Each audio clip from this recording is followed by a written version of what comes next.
The forest of Kalos 4 whispered with sounds that were never meant for human ears. Bioluminescent vines curled down from branches as tall as city towers, and somewhere beyond the veil of mist, the shriek of an apex predator rattled the silence. Rian Hale adjusted the grip on his plasma rifle. He wasn't hunting, the opposite really. The scientists at Outpost Meridian had warned him to avoid the valley. But curiosity, that ancient human flaw, had tugged him closer. Then he saw it. The creature emerged from the fog on 4 powerful limbs, each tipped with claws that could rend steel. Its hide shimmered like polished obsidian, reflecting green fireflies dancing in the dark. Eyes the size of fists locked on him, glowing amber with terrifying intelligence. Rian's instincts screamed run. Yet he stood his ground. He didn't fire, didn't breathe. For a long heartbeat, human and predator simply stared across the clearing. The predator let out a low rumble, a sound that vibrated in his chest more than his ears. Then, with a whip of its tail, it vanished back into the mist. Rian exhaled. "Well," he whispered, "I'm still alive."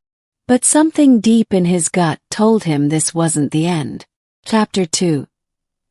The Return. 2 days later, he was back at the outpost. Steel walls, humming generators, and the chatter of colonists felt like safety. He filed his report, omitting the details of how close he'd been.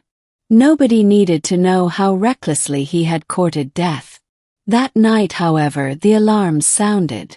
A motion sensor picked up something large circling the compound. Rian joined the security detail on the wall. The floodlights snapped on, and there it was. The predator, larger than he remembered, pacing in deliberate arcs just beyond the perimeter. Gasps echoed through the crowd of colonists. Someone muttered, "It followed him." Rian felt the truth in his bones. The predator hadn't forgotten him. Chapter 3. The Eyes in the Dark. For 3 nights, the creature lingered.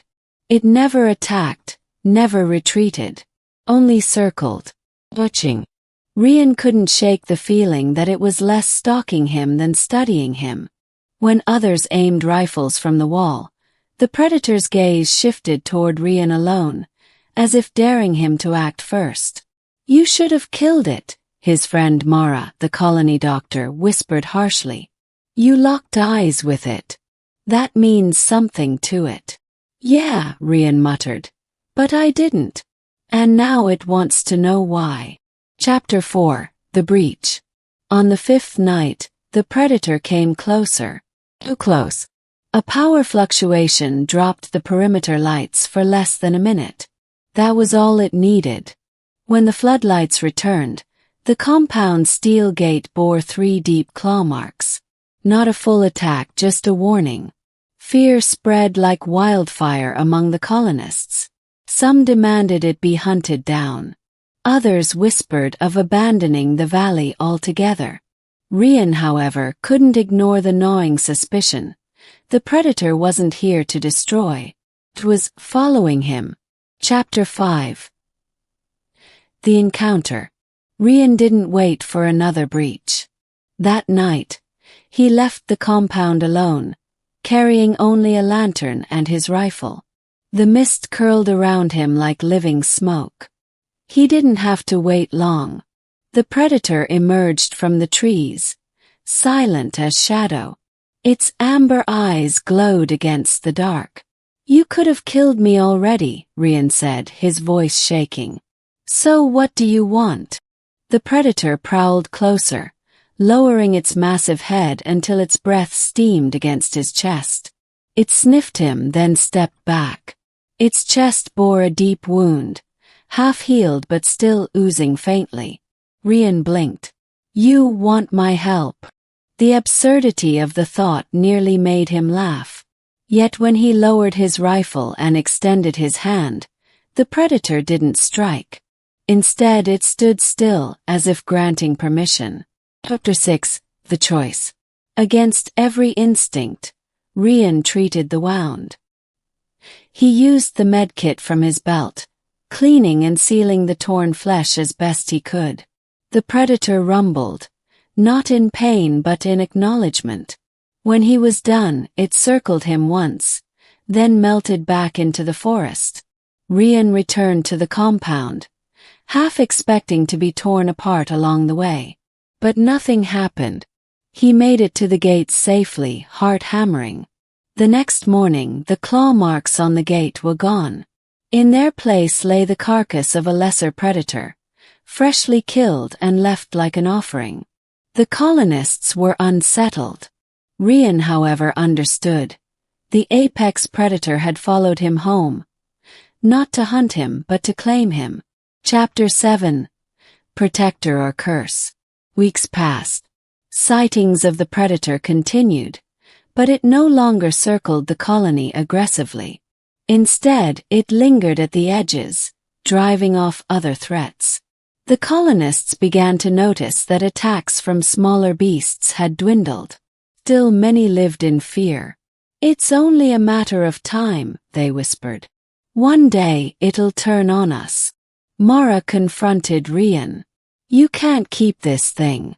It's not a pet." "I know," Rian said. "But it chose me. And if we kill it now, we'll lose the protection it's giving us." He didn't say the other truth, that somewhere deep down, he felt connected to the predator. Like it had seen something in him worth sparing, worth following. Chapter 8. The Test. One stormy night, the colony sensors picked up a massive pack of razor-hounds, dozens of them moving fast toward the compound. Panic erupted. The colonists prepared for the worst. Then the predator came. It tore into the hounds with terrifying grace, scattering them like leaves in the wind. The colonists watched from the walls, silent and wide-eyed, as the apex predator alone drove back the swarm. When it was over, the predator stood battered but victorious, blood soaking its hide. It turned, locking eyes with Rian one last time, then vanished into the night. Chapter 9. The Legacy. Days passed without a sign of it. Some colonists dared to hope it was gone for good. Others whispered that it had sacrificed itself for them. Rian knew better. Somewhere out there the predator still roamed, and one day it would return. Standing on the wall one evening, he stared into the mist where amber eyes had once glowed. He felt no fear now, only a strange kinship. "The human faced the apex predator," he murmured, "and it followed him home. Maybe it always will." And in the distance, faint but certain, came a rumble that sounded almost like a promise.